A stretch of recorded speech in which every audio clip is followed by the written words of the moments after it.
Well, I want to welcome you all to our fall general meeting of the Residents Council. You all know that every resident along the village is in independent living is a member of the Residents Council. Now we hold these meetings twice a year. Our bylaws require us to have 2 meetings per year, and so this is our fall meeting. The purpose of the meeting is to bring you all up to date with what we have been doing since our last meeting, and our last meeting was 6 months ago. The board purposes are twofold. One of them is to promote the interests and well-being of the residents in our community, and this is where we spend most of our time. And also to facilitate communication with management. And we do that through our Community Concerns program, which Dennis will describe to you in a few minutes. Before we go any further, I'd like to introduce the board members. We have Dennis Nelson, who is our vice chair. We have Janine Maple, who is our secretary. We have Joe Hansberger, who is our chief factotum, taking care of most of our needs in terms of space and time and so forth. And we have Betsy Sitch. Every one of the board members are going to say something today about what he or she does for us. We're going to begin with the focus on the second of our purposes, which is to facilitate communication with management. As I said, we do that through our Community Concerns program, and Dennis is going to tell you about that since he's the one in charge of it. Well, as you all probably know, the council was established about 5 years ago. One of the issues was how to get communications from the whole community to the community, and the advice they chose was the community concern. It's a form that's, I don't know, it's in the mail room. It's a little black box with several forms there that you can turn into concerns. We're looking for concerns that involve the whole community, not any individual concerns with persons or other activities. I'm just going to very briefly tell you about the last 6 months or so, and some of these will be familiar to you, and some of them may have been involved in some of these concerns. The one everybody is aware of. Like that? Yeah. Oh, okay, all right, thank you, Jack. I know. This is about 6 months ago, and you're all familiar with it. Dealt with. There were some concerns about people, waiters and waitresses were bussing the dishes as soon as you finished your entree. They met with the dining people and decided, and it's still into effect, that they would not bus the entree dishes until everyone was done. That is still in effect now. One sideline from that was that you now get saucers under your soup and under your dessert, or special desserts. Next thing issue we had was and Debbie has talked about it in both of the town halls, and that's the issue of we have 2 guest rooms. Each had a full bed. That was it. We took that to management, and they agreed the large bedroom could take 2 single beds. And that's been done, and that was actually a result of someone's concern turning it in.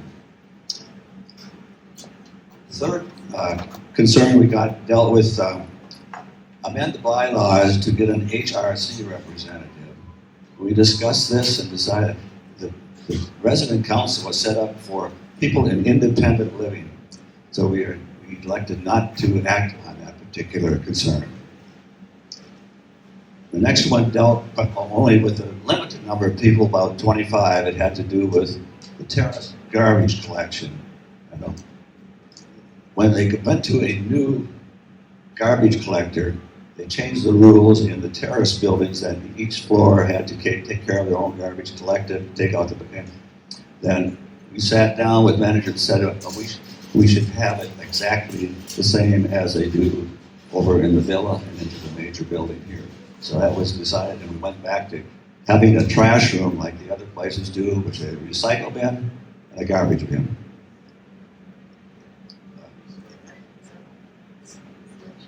That took a while to get that one done.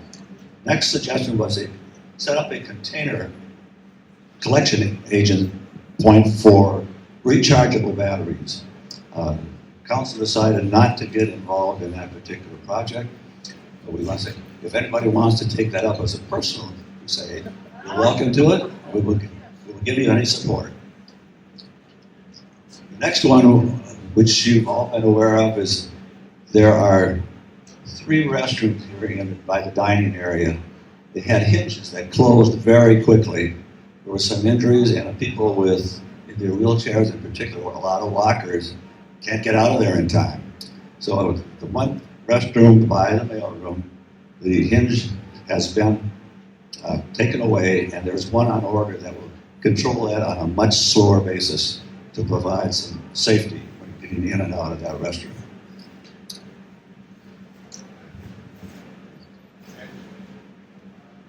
Eventually they do plan to do an automatic, but I understand they need to get that into budget someplace because of the costs.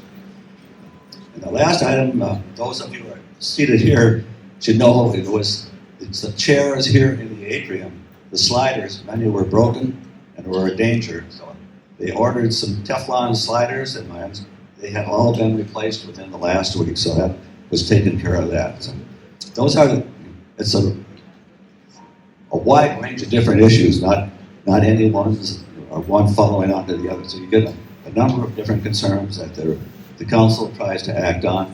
And again, if you have some of these concerns, the box is in the mailroom, and there should be spare forms there if you want to turn anything in.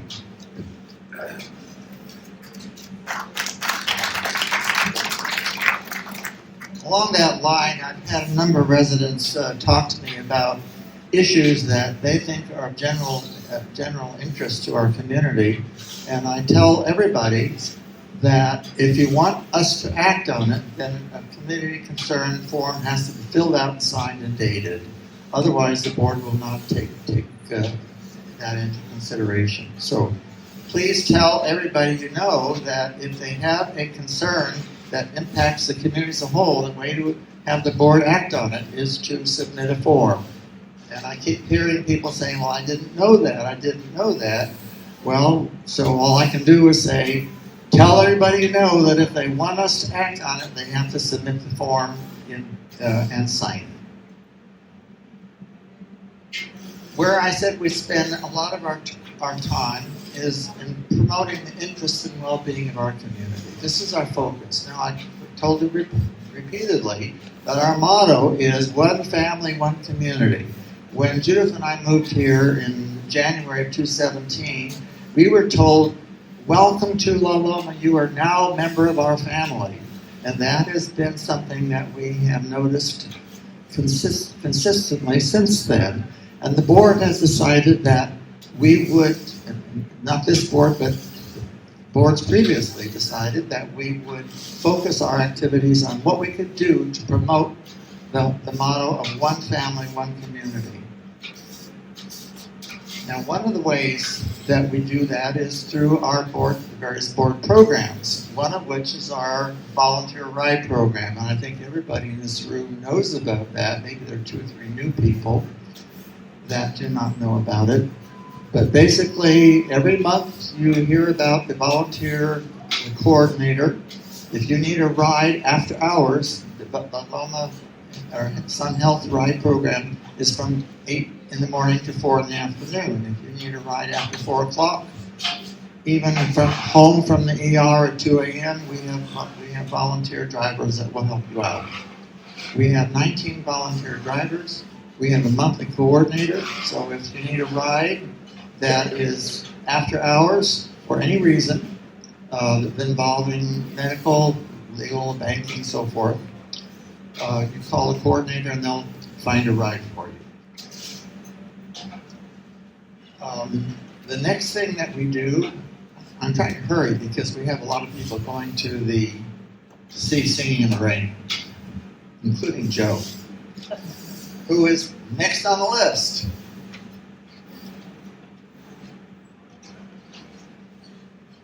One, two. A key component of well-being is having a sense of connectedness and community. And early on, probably 4 or 5 years ago, the concept of developing neighborhoods within the community was established. And in this building, it's by floor and wing. In the orchard, the villa has a community. 12 and 13 have one, and then all three, and the casitas join with the 12 and 13. The various activities that these communities have developed are very, very varied, and they are led by someone within that designated community. I'm not sure that every floor and every wing is actively engaged, and if not, I would encourage someone to step forward and be the organizer. They do things like one of the floors says happy hour, another one of the wings does pizza parties. The villa, they're very aggressive. Once a month they bring down a beverage and munchies, and they gather in bits in their community room in that building. Dennis, is in the next 2-3 weeks we're having our picnic, which is the two building 12 and 13, and the 2 casitas, and this will be the 3rd year that we have a village picnic, and Darryl has provided tents and tables and chairs, and the rest of us bring all the rest of the good food. So if your community has not had something, I'd encourage you to step forward and organize it. It's a way to develop that sense of togetherness and in small groups, and help that sense of community, because it truly is one of the key factors for a sense of well-being. When someone feels isolated and not connected, that is not a good thing. And we want to try to avoid that by developing this sense of community. Thank you.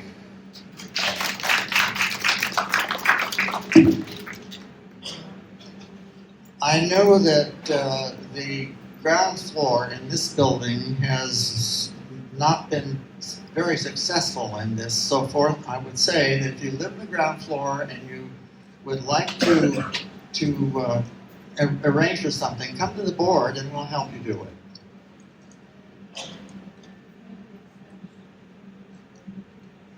Right. We meet periodically with residents, with councils of the other 2 communities, with the boards of the other 2 communities. And we have learned from them, and we have put into action here two activities that we have put into place after learning what was done in the other communities. And one of them is our tip sheet, and Betsy's going to talk about that.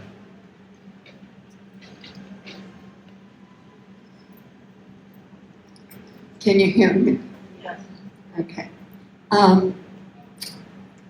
Sylvia or Loma puts out a wonderful binder for new residents.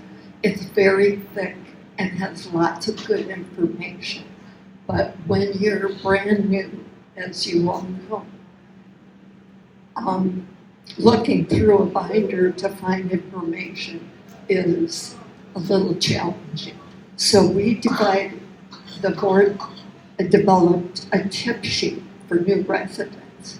And the first week, hopefully the first few days, one of the board members, and it's Joe Hansberger and myself, take turns knocking on the door, introducing ourselves, and saying that the Residents Council board has developed a tip sheet that might be helpful in the first week or 2.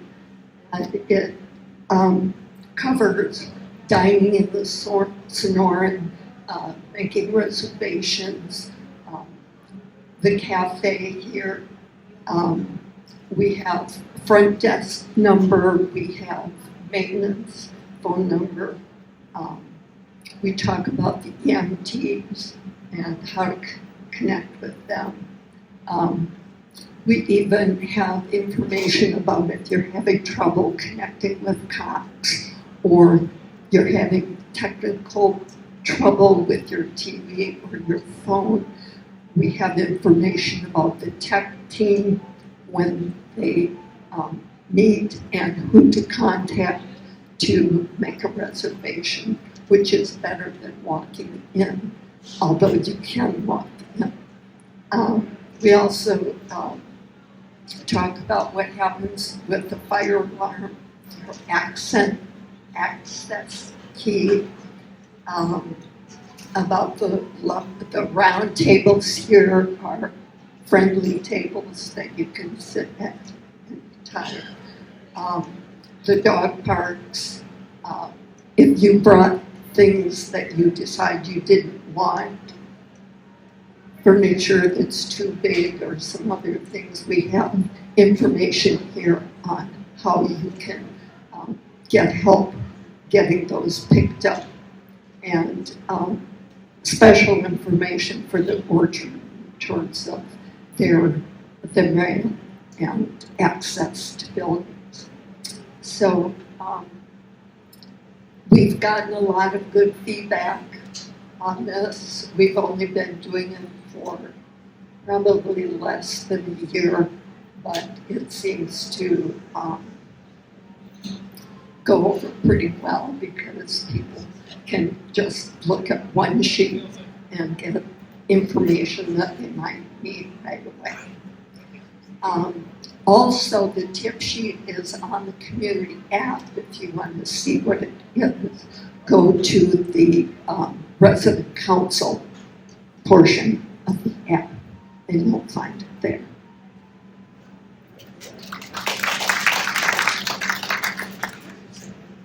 But when they deliver the tip sheet, one of the things they do is to also give them a magnet so they can put it on the refrigerator. The next thing that on our agenda is to talk about our new resident welcome breakfast. This is another program that we developed after we met with the other boards at the other two communities. And Janine is going to talk about that. Anything that includes a free breakfast can't be bad, right? And Daryl very kindly pays for the breakfast for us.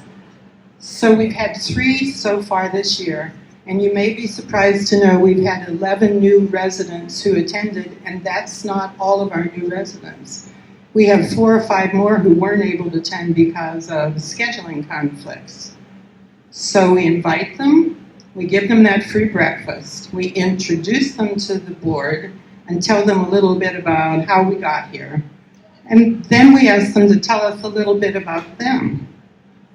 Then we talk about the very things that Dennis was talking about, what's a community concern, and we show them the box in the mailroom so they know how to file one. And then we go over the tasks here that are led by residents, like re-bowling, like bocce, like the choir, and like my particular favorite, the Employee Appreciation Fund. We explain them all. We explain who you get in touch with if you want to join in one of them, what you need to do if you want to start something new. And then after all of that, we take questions. And we get some really interesting questions because it's things we forgot for our tip sheet or things we didn't know were going to be a problem. Our feedback has been really positive. People think they're worthwhile. And we schedule them just when we get 3 or 4 new residents who have been here a few weeks, had time to kind of see what's going on, and they're ready for the next step. So that's where we are. We're going to need another one real soon because we had 4 people who couldn't come to the last one, and we had new people, as you know, who just moved in. So that's our program.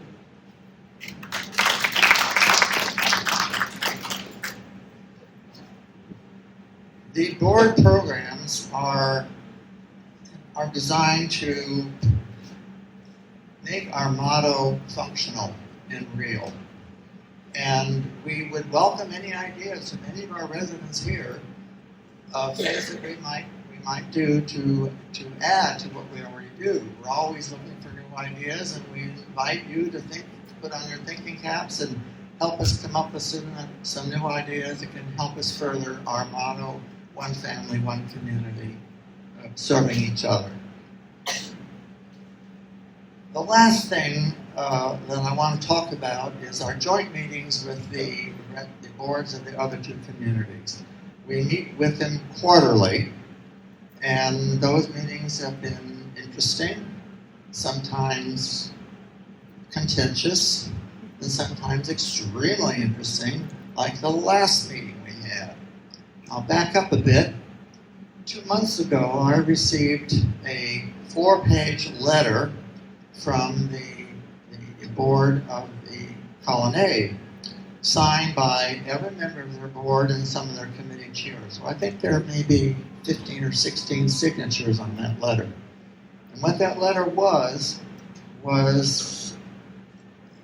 a long complaint addressed to the members of the Sun Health Board, all of the officers of Sun Health, all the officers of the Sun Health Foundation, and all the board members of Sun Health Foundation. And I received a copy, and Rita Meissner, who is my counterpart at Grandview Terrace, received a copy of that letter. When we met at our next meeting with the joint meeting with the boards, the letter was the major topic of conversation because the Colonnade is in a state of uproar. And I'll back up by saying our relationship with our management here is very collegial. We work well together, and we have never asked for something that an effort was made by management to help us out and make what happened, whatever, or give us what we needed. At the other two communities, the relationship with management is deeply adversarial. And then the Colonnade especially, in the last couple of years, they've had a turnover of 4 or 5 senior management, plus a turnover in most of the departments, chairs, or directors, they call them. And the people at the Colonnade are very, very upset. And what they did, they asked us to join them in basically a crusade against Sun Health management and corporate management. And they said they have a list of demands, and they wanted us to join in presenting those demands to Sun Health corporate. And Janine and I and Dennis were there, and we listened to this, and we said, we cannot join in this crusade without our board agreeing that this is something we should do. We came back and we discussed it, and we voted unanimously that we are not joining that. We are not going to enter into an adversarial relationship with Sun Health management. But our relationship with Sun Health management here is excellent. So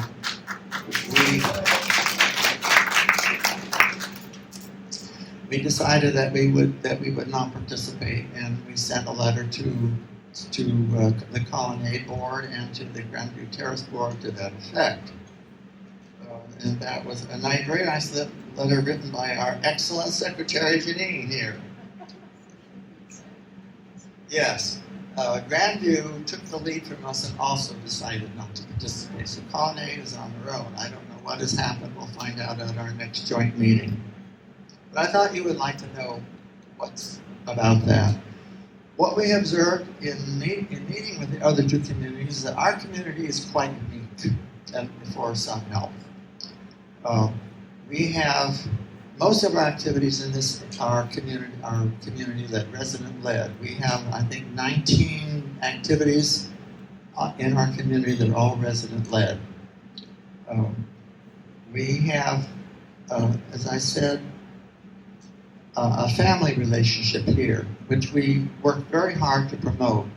At the other two communities, that does not exist. The residents do not talk to one another much. When you go visit the dining rooms, you'll see that there's no visiting from table to table. People come in, they leave, they go back into the apartments and close the doors, and that's the end of it. So our community is very, very different, and we work hard to make that so. And again, if you have any ideas that can help us out, we'd like to hear them. So at this point, I'll ask if you have any questions or comments you'd like to raise. Glenn?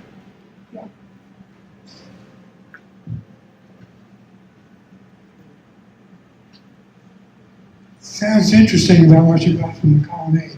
Can you share that letter to us to know what their problems are? Or is it, we prefer not to? I think that would be inappropriate, so I don't think I'll do that. If you want to come and see me privately, I will let you see it. But I would not like to distribute. I think that would be inappropriate. Any other questions? Any comments? Any suggestions? Here. Does Freedom Plaza also have a board, and consider meeting with them? We have asked about it repeatedly, and we are told that they are not ready. Sun Health is not ready to encourage us to have anything to do with them right now. So it's been hands off, basically. Why that is, I do not know, but apparently they're not well organized and they're not ready to engage in the joint meetings with the rest of us. Peggy? Yes, I have a suggestion. My hearing is quite good, but still the speaker system in here when you're talking, it's very difficult for me to understand what you're saying. It's kind of muffled. I don't know if there's anything you can do with the microphone or the speakers in future meetings to clarify the speaker system. This has been a continuing issue since the beginning. And we've been promised a state-of-the-art speaker system for the new resident gathering place. We've been promised an upgrades here, but this was brought in, and this is the best we've got right now. So, what can I say?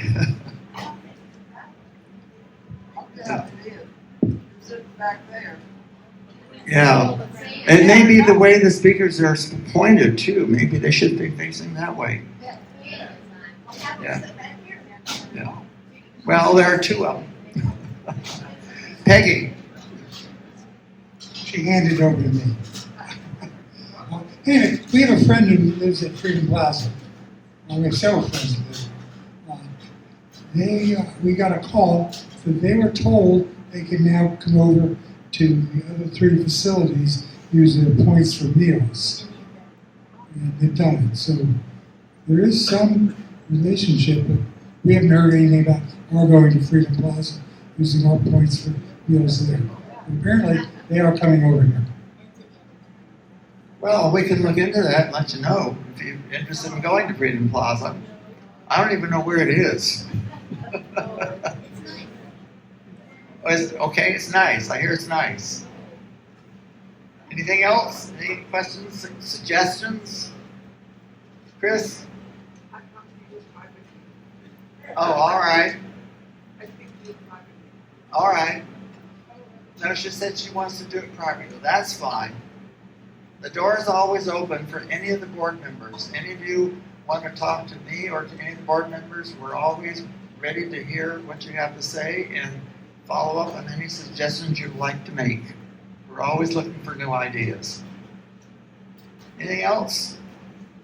Carolyn?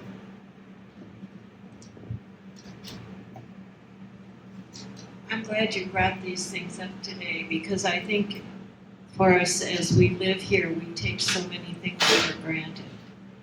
And the sense of community or family that we feel and experience in the Loma is not something to be taken for granted. It's something it's a real gift that's been given to us.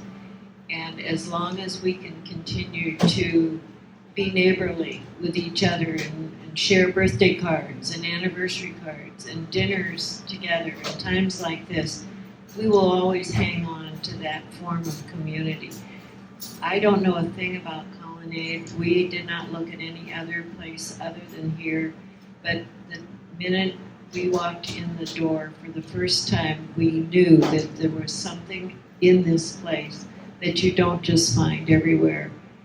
And so I'm a Christian, and I understand what perception is, and you may not believe in all that stuff, but I do, and I really feel that this is a real gift to the aging community, and we need to let our management and our leaders know that, and let them know how much we appreciate what they do for us. Hear, hear.